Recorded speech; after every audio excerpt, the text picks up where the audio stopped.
Bashawan Pepe stared at the mirror. This age is too small girl. A pair of shifty eyes, not the appearance of thick eyebrows, red face, fine skin on a pimple, is not. Bashing PP thought of his life because of alcohol and drugs caused by thin yellow face. It is a lot of whitening needles and microplastic to maintain the skin. Can see people. It makes you feel young. If there is any dissatisfaction with this small body, it may be that the 5-year-old's health condition is not very good. It is easy to get tired, and a little run in the yard will be tired to dizziness. Facing the reality of rebirth has been a few days. If Wong Pexby is still not used to it, there is no moment when the memories of blockbusters are not rushing in, like playing back a movie. Every shot and every picture are constantly playing quickly, and she can't stand it fast. And trying to communicate with Maggie and Peter, who are eager to communicate with themselves every day, makes Wong PP's headache more serious. She vaguely remembers living in a welfare home in Hong Kong until she was 5 years old. She doesn't remember how she got so far away or why anyone would abandon her there. All she remembered was that the orphanage was surrounded by huge brick walls, covered with barbed vines that made it impossible to approach. She held 2 of the rusty railings of the gate in her small hand and could look out at the traffic all day. If she thought hard enough, she could even feel the cold sensation of touching the iron railings, and the only recreation in the yard, a swing that was also full of rust. It takes a lot of courage, and after a lot of children quarrel and fight, it is possible to sit on it for a few minutes, which is already the greatest happiness. The sound of swinging on and off the swing, creak, creak, and now the memory still at her heart for a long time. One day, when she was 5 years old, the director of the welfare home brought an American couple to see her. The Whites, that's Maggie and Peter. Bashion PP left the welfare home with them for the first time, sat in a car for the first time, boarded an airplane, ate McDonald's, and for the first time was really happy for himself to have a home. But after only a short time in her new home in Los Angeles, attorney Kim showed up with all his identity documents, adoption procedures, then the biological parents to return. Maggie and Peter's conditions are far from worthy of raising the big misdealer level. They had to send her back with tears. They said, "You will always be our little pumpkin." After sending their pumpkin away, Maggie wrote a lot of letters to Zhuang Pepe. Say something about their lives, say something about Tim's army, but at that time, Zhuang Pepe was receiving psychological treatment. Her doctor said, "Tariq, your past painful days, let's forget them. Okay, Tars, what Uncle Hape is going to help you do is called hypnosis. You just listen to Uncle sleep quietly and you won't have nightmares anymore." Tat. It is the same kind Dr. Hung Young-Hu, 10 years later, diagnosed Zhuang Pepe has a serious hypochia. He once again kindly pacify her diet. Doesn't matter. I will help you prescribe a sleep medicine. You will take it. Will not be crazy type. A few months later, she finally learned the name of the drug amphetamine. She had no idea that amphetamines were not a sleep remedy, but a stimulant that made her hallucinate and feel uncontrollable. But by then, she would have been done with the magic potion. When Han Yang suggested that he could sell his shares to buy amphetamines on the black market, drug addiction had gone deep into the bone marrow of Vashawang Pepe. She had no judgment, did not want to point his head. She had no doubt that Dr. Hu, who had taken care of herself since the age of 5, was behind such an elaborate plot.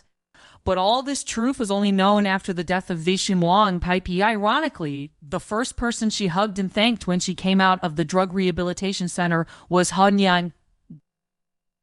So Maggie and Peter never received any word from Quang Petit, and because Mrs. Quang Chen Yai told her daughter, "Stay up. Be careful of anyone who associates with you for our money. Dearest." Pressure-One Pesareo was too afraid. She was too afraid of the hard-won Ter Home Sai because she was murdered. She was too afraid that her parents had even a trace of dislike in her eyes. She was too afraid that all the glory and wealth disappeared in an instant. She was too afraid that everything was a dream. And finally, she went back to the welfare home covered with vine. Maggie's last letter said that Tim had died fighting in Somalia, and she begged Chang to come to Tim's funeral. But Byeowan still did not, by Chen Yui, let gold lawyers remit to Maggie and Peter a considerable sum of condolence money. It is not known whether the American couple felt insulted or understood that their little pumpkin could not be mentioned in the same day, and we have not contacted each other since. But this new home of hers is terrible. Sawang PP did not want to escape there for a moment, and those who put on the face of their relatives but wanted to peel her skin never gave up on her mutilation. For nothing more than the attractive number of shares Grandpa left her. In her last life, too much alcohol and drugs led to her chronic restlessness, and even when she was sneered at and ridiculed, she still went ahead and lived a ridiculous life.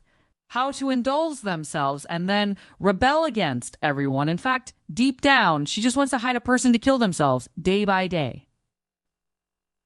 Those wrapped around her physical and mental humiliation, pain, grievances, nowhere to vent, only time and again anesthesia themselves in the giddy. Even when the neck was severely strangled, she would have the idea of P finally relieved. But how reluctant she will soon face all the hatred of the last life. Do you want to repeat the mistake again? Vashwang Pesi gently shook her head. She really did not want to. But with her ability and her level, can she compete with them? How exactly do we do that? Zishuang Pufi had no idea. Is it that if you can avoid Chen Yui's plot, you can avoid death? Can she put Chen Yui, Zhuangwen Wei true identity public? Will the people who died because of her have a better ending this time?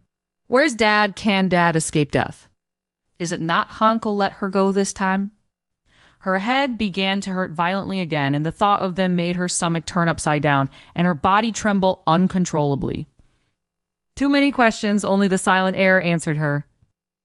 Maggie's footsteps interrupted Zasyung Pipi's thoughts. She turned to look at the bedside alarm clock. It is time to sleep. Shall we sleep? Maggie looked at the pumpkin with kind eyes. Dare you sing to you, Darius? Still tangled in the heart of those mysteries, the Fong Pipi did not respond to Maggie's concerns, only obediently lying on the bed, allowing Maggie to cover the quilt. Maggie kissed Vaswang Ketvi's forehead gently as usual and began to stroke her back, humming a restful tune. The singing is very light, very soft. Gradually, Vaswang Pipi heard Maggie sing the lyrics. Your true colors, beautiful true colors, like a rainbow. Give me another smile. Don't mope if you can't take any more of this. Just tell me because, I'm always there for you to. I have to admit that Maggie's singing is really relaxing and soothing, and Zolishaming Pepi, who has been troubled for a day, is indeed tired. After one of Maggie's songs, Zolong Pepi had fallen asleep in a stupor. Peter, who had been leaning against the door and watching his wife and Pumpkin tenderly, crept up to Maggie and asked softly, "Tay asleep?" Maggie nodded and said, I don't know why she always looks so sad, but look how lovely she looks when she's asleep. Peter and Maggie looked interrogatively at her husband. Bae, is there something we are not doing well? She washes and dresses herself. She brushes her teeth and washes her face. She has been living in a welfare home in Hong Kong for so long, so she must be able to take care of herself. Peter, well aware of Maggie's unease, took her hand and said, Day, honey, don't think about it. She's disciplined. And we should be happy. Day, Maggie, believe me. Time will tell. She will grow to like us, especially you, Tet.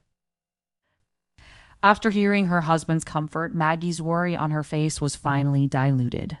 She looked down for a moment and smiled to her. We should give her a name. I call her Pumpkin all day, and she can't be called Pumpkin, right, dear? Call Alyssa D. Peter looked more softly at his wife, Darity. Happy girl. I think she'll like it, Dave. Maggie listened to the first, stunned for a moment. The memory of the heart has been sealed and large. She could not forget that it was the name she had given her little daughter. The poor kid who never got a chance to see the world. It's a beautiful name. Maggie put her head close to Peter's arms, her eyes hot Daki, the happy girl D. Peter patted her on the back. Sadly, tomorrow, when Mrs. Chin comes, you might as well ask her if it's a good name. We don't want Pumpkin growing up to meet Chinese people with weird names. Pal sad. The two of them sat by side around PP's bed for a while before reluctantly turning off the small light and leaving the bay room. Parishi Basiwi did not hear their conversation, but she had a dream. In her dream, she saw her 5-year-old self curled up, shivering on the steps outside the Zafwan family mansion. She went and sat next to little Sachin Paitspi, who looked up at her with empty eyes. She took little PP's hand and asked, "Dios, are you happy, Sati?" No answer, but the cold hands that Seshawan PP heart is very sad to the extreme. She finally made up her mind. "Pierre, I will always be by your side. You believe me, I will never let you suffer humiliation. I will never let you face that outcome. What they did to you, I won't make you go through that again. I'm here to protect you. I'm here to give you a new life, Pethler." It's a decision, it's a goal, it's a vow. Hearing his own trembling voice, Zahong Paipi understood that he could not give in anymore. Little Zafwan Paipi still has no expression. Crying out is Zafwan Paipi himself. She cried bitterly and tried to expel all the grievances of the last life from the body, and the next second was awakened by her own cry, and the day was already bright.